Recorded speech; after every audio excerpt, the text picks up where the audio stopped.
Namaskar and thank you for tuning in to the Economic Brief, our weekly program on key stories with an economic focus which are both local as well as global. On the program, India extends a $175 million multi-sector package to Seychelles, $50 million grant aid and $125 million in rupee credit for housing, health, defense and digital development. Japan's Prime Minister Takaichi to leverage supermajority to launch bold economic revival agenda.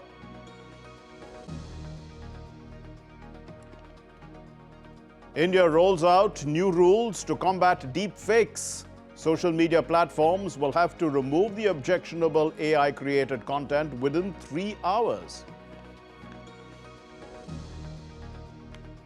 And Greece is battling a housing crisis as wages fail to keep pace with rising rents. Now, before we move on to our top story, let's play out a few sector-specific reactions to the India-US trade deal. Now, these are analysts and representatives of the Ayush and Diamonds sector.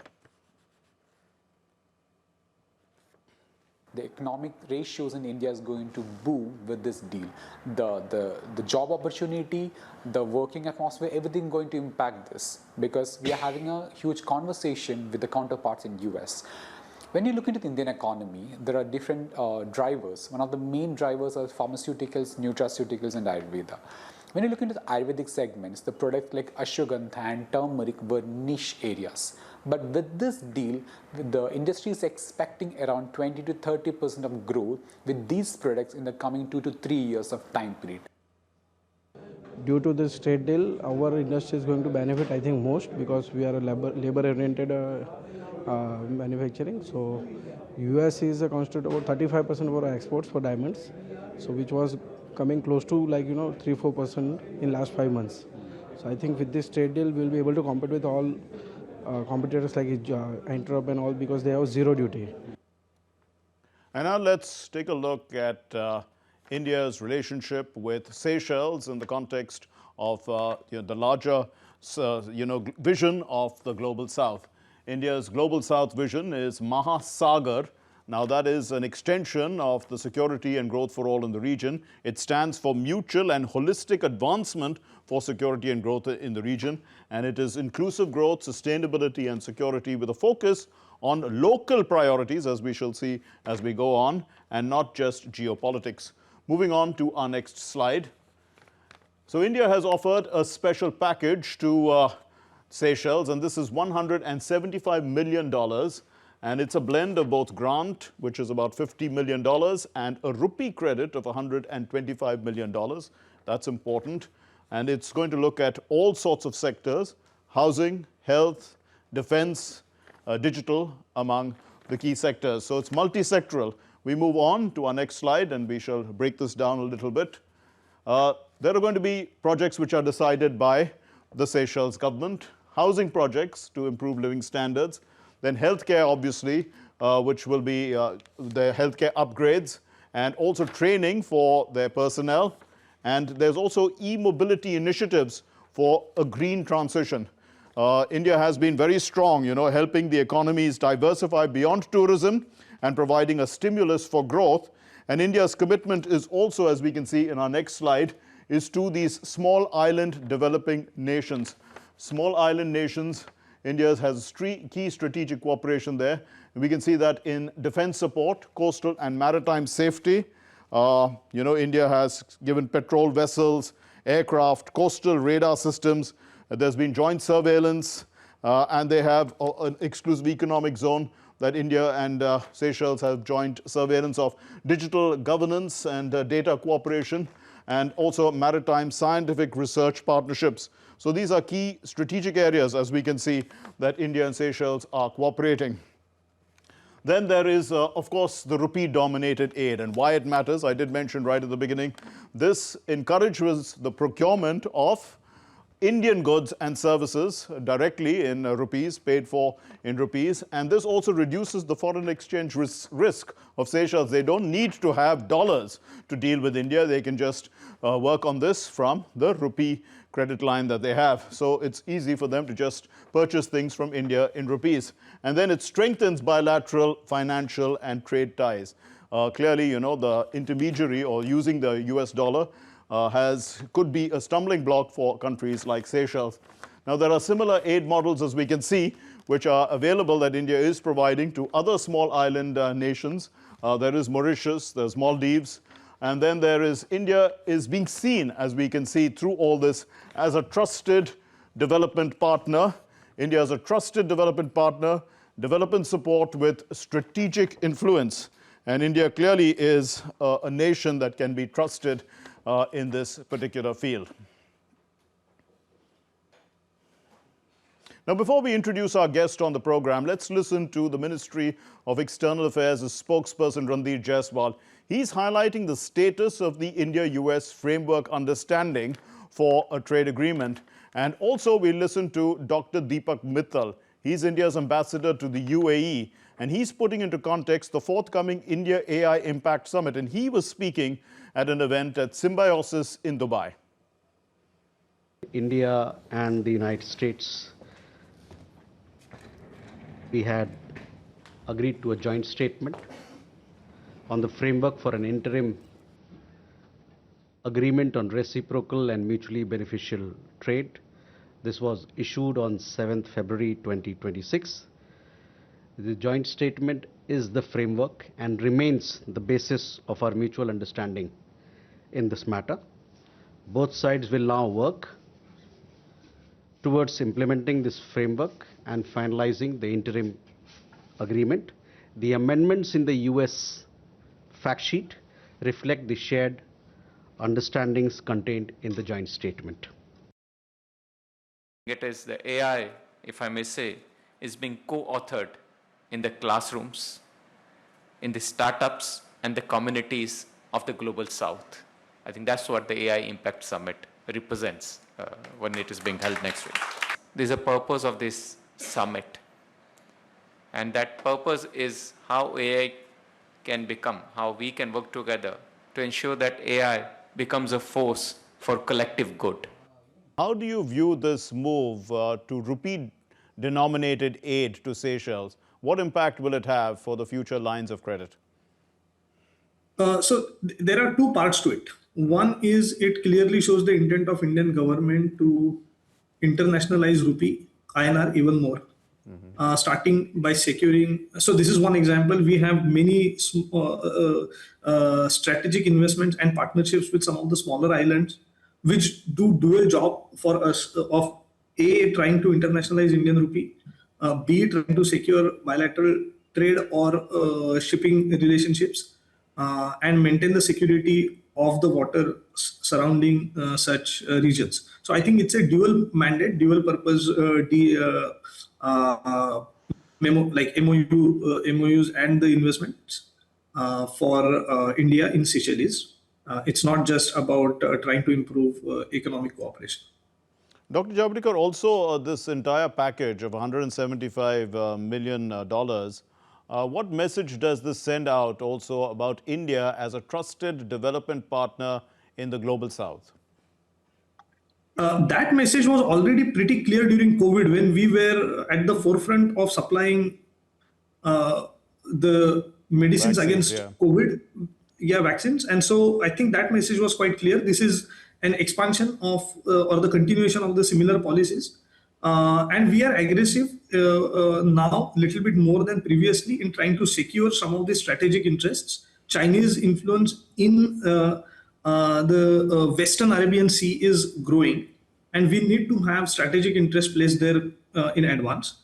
Those are strategic shipping routes, both to Africa, if you take the Cape of Good Hope type of route, or even to the EU. Now with the EU FTA in place, I think we need a more strategic interest and presence in the Western Arabian Sea. So I think this is a very strategic kind of a movement. It sends a very strong signal in terms of external or the foreign policy that India will continue to push forward in the coming times.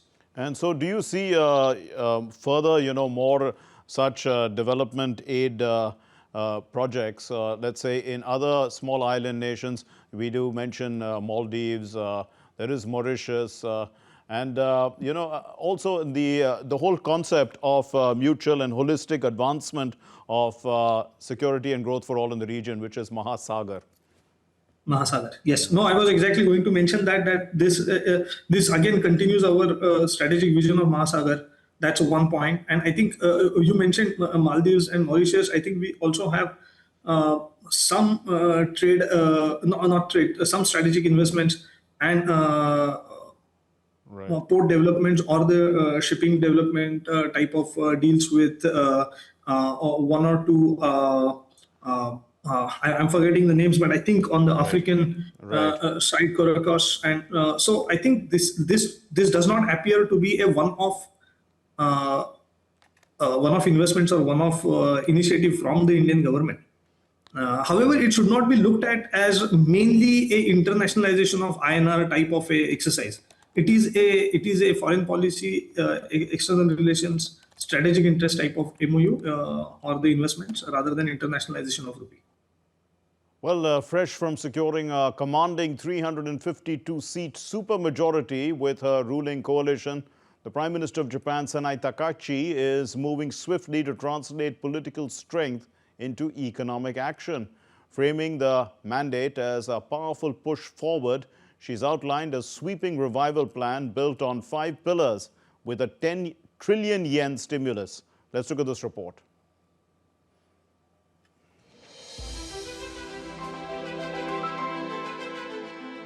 Japan's Prime Minister Sanai Takachi, fresh from her coalition's commanding 352-seat supermajority, is positioning this mandate to push through an ambitious economic revival agenda. The people of our nation gave us a powerful push forward, urging us to carry through with a shift in policy no matter what. I offer my heartfelt gratitude. As the ruling coalition of the Liberal Democratic Party and Japan Innovation Party, we have been entrusted with a total of 352 seats, a very large number. Strengthening and enriching the Japanese archipelago marks the beginning of a very heavy responsibility. I feel a renewed sense of resolve. The plan rests on 5 pillars: high-tech push, investment in AI, semiconductors, shipbuilding, quantum computing, and nuclear fusion; diversification, focus on defense, aerospace, cybersecurity, critical minerals, and pharmaceuticals; stimulus, a 10 trillion yen, $65 to $70 billion package to boost demand and growth; reflation drive, supermajority power enables bold fiscal and monetary moves against deflation; competitiveness, strategic industrial policy to reclaim innovation leadership and counter rivals. The opposition parties have lost a large number of seats, so in that sense, it may make it easier for things to move forward for LDP. But at the same time, if an atmosphere emerges in which people feel they can't voice opposing opinions, then I think carelessness and arrogance will start to crop up. I sincerely hope the administration avoids this kind of situation. Japan's debt to GDP ratio stands at about 237%, the highest among major economies, with government debt near $9.5 trillion against a GDP of $4.46 trillion. A $65 to $70 billion stimulus equals roughly about 1.5% of GDP, notable but modest given the debt burden. Takaichi's strategy leans on bold fiscal measures and tech-driven growth, yet Japan's deeper challenges, an aging population and strained social security systems, remain. Analysts caution that while her mandate ensures political stability, public support may fade if economic gains don't arrive quickly. The Economic Brief, DD India. Now, how do you view the revival plan of the Japanese economy as an economist? So first, the political uncertainty in Japan has sort of come to an end with a very powerful victory of Sanai Takaichi. And so that brings a little bit of certainty to how the political agenda will shape up. That's one. As we know that the story for Japan has been that of lack of inflation over many decades, which turned very fast last year. And Japan is now actually facing a burst of inflation. And that is coupled with high debt of the government. And therefore, clearly, markets want the new government to focus on fiscal consolidation, debt reduction programs, or any fiscal policy that is sustainable. However, as we know that the revival plan for Sanae Takaichi's government appears to be more pro-growth, pro-industrial investments, and based upon tax cuts, which initially rattled the markets because it means that the government debt would balloon up even more, and it is around 220% of GDP, already one of the highest in the world. Yes. And so that rattled markets quite a bit. Yen weakened. Now, after coming into the government and after the victory last like 3 days before, now the finance minister and Sanae Takaichi herself made reassuring statements about the fact that they are looking at some alternative sources of funding to support the fiscal stimulus or new tech investments and so on and so forth, rather than just borrowing additionally, which the market was fearing. So actually, yen has gained in last 2 days, and the bond yields have gone down, which is a good sign in the sense that market is less rattled. Indeed. So, but overall, I think the policy is going to be pro-growth. And at a cost of maybe slightly higher inflation, and so the government there has that is how the broad plan looks like. So, Dr. Javadekar, also, can tech and AI replace the energy of youth? Because the real problem that Japan faces is their aging population. Can they reverse the aging population concern? There are two aspects to it. One is that overall supply of labor could fall with high-tech investments, AI replacing some of the need for the labor. But that's less of a concern in Japan because there are less number of people eligible for working with the working age population shrinking. Immigration, believe it or not, is a little bit of a sensitive issue in Japan. And so you see foreign workers coming to sort of improve the labor supply, which should push wages down and make businesses more profitable in Japan. But wage costs are not coming down as much as we would expect or we would like for Japanese businesses. Right. And so there is a problem of working age population shrinking and limited immigration. Yes. So therefore, but at least at this stage, I do not think that the current government has announced any plan, or at least they have to tackle the immigration, like to ease out on immigration issues. I think because they come a little bit conservative. The main voters for the current government are it's not anti-immigrant, but at least not pro-immigration. And so I do not see that problem getting resolved anytime soon. And in fact, coinciding with the India AI Impact Summit, India has cracked down on AI deepfakes with tough new IT rules. Social media platforms must now pull down objectionable content within 3 hours, just 3 hours. And also they have to label all AI-generated posts and embed permanent metadata, to trace their source. So this move, in fact, comes as the deepfake scams and exploitation have surged across the country, raising urgent concerns about safety in this digital age. Anu Kaushik has the report. The Indian government has cracked the whip on AI-generated deepfake content by amending the IT rules, mandating that social media platforms take down objectionable material within 3 hours as opposed to the earlier 36 hours. Deepfakes are AI-created or altered media that forge someone's actions or words, making it seem like they're saying or doing something they never did. The new rules cover AI-generated or AI-altered audio and visual content. Platforms must label all AI-generated content prominently. These labels cannot be removed or suppressed. They must also embed permanent metadata with unique identifiers to trace the content back to its source. The government has also ordered social media platforms to deploy automated tools to prevent illegal, sexually exploitative, misleading, or fraudulent AI content. Major social media platforms will also have to get user declaration confirming whether the content being shared is AI generated. Platforms risk losing legal protection in case of non-compliance. However, basic editing and color correction have been exempted. Be it celebrities or ordinary people, no one is immune from the harm caused by deepfakes.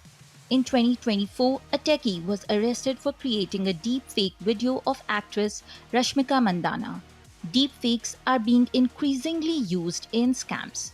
According to a 2025 report, 47% of Indian adults have either been victims of or know someone who has been a victim of a deepfake scam. That's almost the double of global average of 25%. 83% of Indian victims of AI voice scams suffered monetary loss. There have also been incidents where these scams turned fatal. A 19-year-old college student died by suicide in Faridabad after he was allegedly blackmailed with AI-generated obscene videos of his sisters. India now has more than 950 million active internet users, with 44% of them engaging with AI features like chatbots. As the use of AI becomes more and more prevalent, it's imperative that users understand the associated risk. With camera person Saurabh Bakshi, this is Anu Kaushik reporting for the Economic Brief, DD India. In Greece's capital, Athens, rents have surged more than 50%, while average salaries nationwide rose by 27%, leaving residents unable to afford rent. The Golden Visa scheme for property buying foreigners has exacerbated the crisis. We leave you with this report on this edition of the Economic Brief. Thank you very much for watching. Namaskar.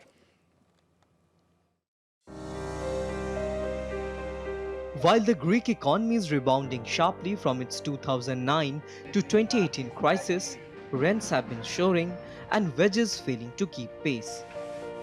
Renters in this country, whether they are family or young people, are like people waiting in the line at a grocery store in the 1940s. Back then, they queued for food, oil, bread. Today, Greece appeared to be waiting in line for a home.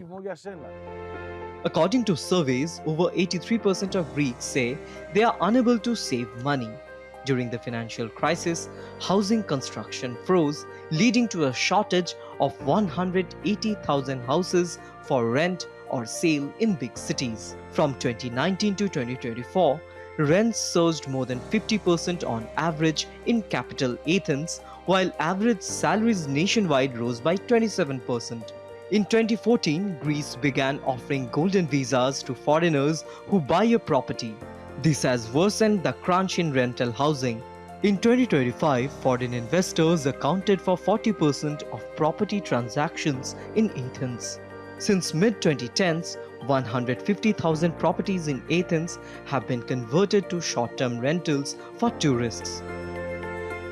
A home that costs 700 euros cannot be sustained by someone earning 700 euros a month. At the end of the day, we go to bed mentally exhausted because we are living just to pay rent. To curb the crisis, the government has announced various initiatives like converting inactive military sites into social housing units. Another measure is to renovate vacant buildings owned by public bodies or convert them into housing units rather than building new properties. But experts warn that implementation of these measures will take a long time, while the housing crisis needs an urgent solution. Half of Greece currently faces a housing problem, in the sense that 50% of households spend more than half of their income on housing costs. As we move to lower social groups, this figure approaches 100%. According to Eurostat, Greeks spend more on housing as a proportion of their incomes than any other EU nation. The Economic Brief, DD India.